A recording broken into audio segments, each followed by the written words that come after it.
Neural networks are one of the most powerful learning algorithms that we have today. In this and in the next few videos, I'd like to start talking about a learning algorithm for fitting the parameters of a neural network given a training set. As with the discussion of most of our learning algorithms, we're going to begin by talking about a cost function for fitting the parameters of the network.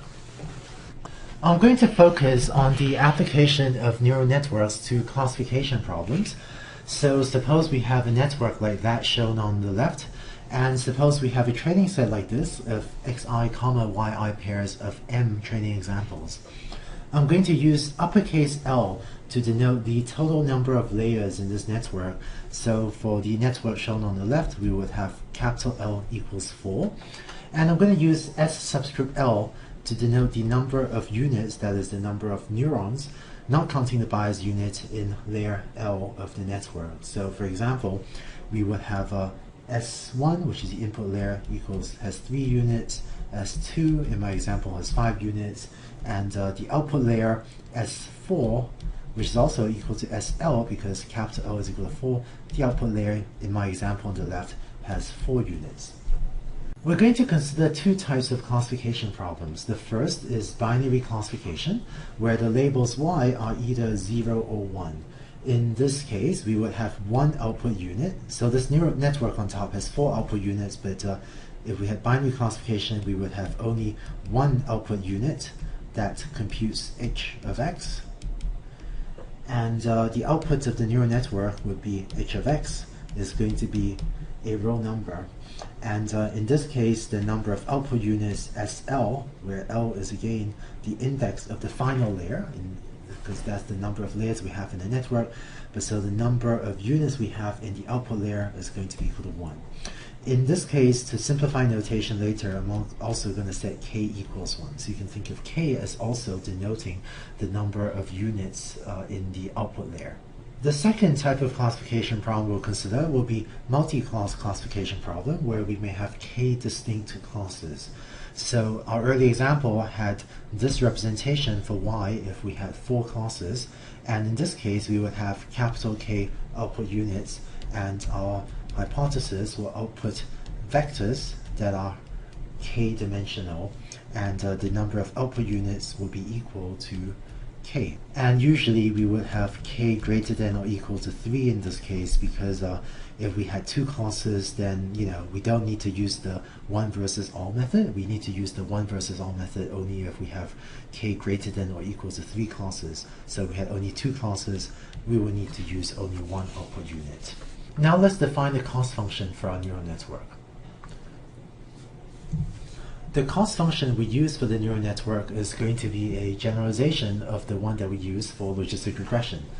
For logistic regression, we used to minimize the cost function j of theta that was minus 1 over m of this cost function, and then plus this extra regularization term here, where this was a sum from j equals 1 through n, because we did not regularize the bias term theta 0. For a neural network, our cost function is going to be a generalization of this, where instead of having basically just one logistic regression output unit, we may instead have k of them. So here's our cost function. Our neural network now outputs vectors in Rk, where k might be equal to 1 if we have a binary classification problem. I'm going to use this notation h of x subscript I to denote the ith output.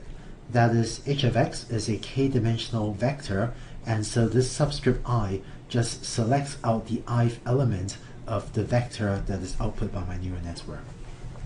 My cost function j of theta is now going to be the following, is minus 1 over m of a sum of a similar term to what we had for logistic regression, except that we have this sum from k equals 1 through k.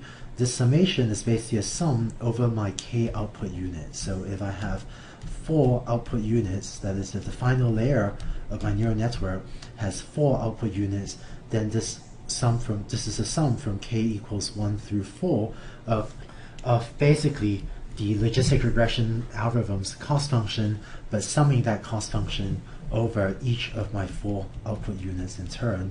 And so you notice in particular that this applies to yk hk, because we're basically taking the kth output unit and comparing that to the value of yk, which is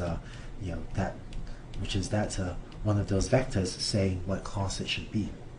And finally, the second term here is the regularization term, similar to what we had for logistic regression. This summation terms looks really complicated, but all it's doing is just summing over these terms theta, j, I, l for all values of I, j, and l, except that we don't sum over the terms corresponding to these bias values like we had for logistic regression.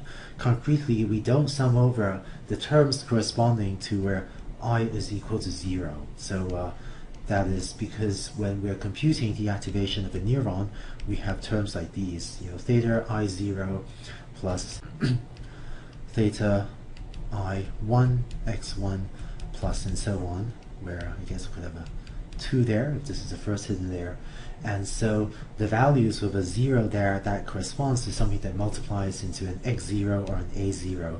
And so this is kind of like a bias unit, and by analogy to what we were doing for logistic regression, we won't sum over those terms in our regularization term because we don't want to regularize them and string their values to 0. But this is just one possible convention, and even if you were to sum over, I equals 0 up to SL, it'll work about the same, and it doesn't make a big difference. But maybe this convention of not regularizing the bias term is just slightly more common. So that's the cost function we're going to use to fit our neural network. In the next video, we'll start to talk about an algorithm for trying to optimize the cost function.